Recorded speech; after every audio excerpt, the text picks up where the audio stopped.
ከዚህ በኋላ አንገቷን ቆረጡ። ትክክለኛ የክርስቶስ ሙሽርነትን ፈጸመች።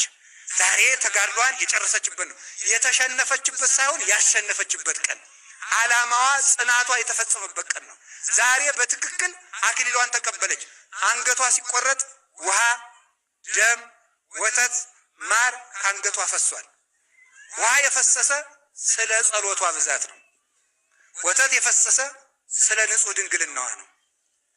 ማር የፈሰሰ ስለሚጣፍጠው አንደበቷና የክርስቶስን ቃላተ ወንጌል ስለመሰከረችባቸው አንደበቷ ነው። ደም የፈሰሰ ስለ ትዕግስቷ ነው፣ ስለ መከራዋ። ስለዚህ ትዕግስትን ገንዘብ ያደረገች፣ ጸሎትን ገንዘብ ያደረገች ንጽሕት ተመልከቱ። ከመነኮሳት ጋር ድንግል፣ ከሰማዕታት ጋር ትዕግስተኛ፣ ከሐዋርያት ጋር የወንጌል ምስክር የሆነች የክርስቶስ መስታወት የሆነችው ቅድስት አርሴማ በዛሬው ዕለት የብርሃን አክሊል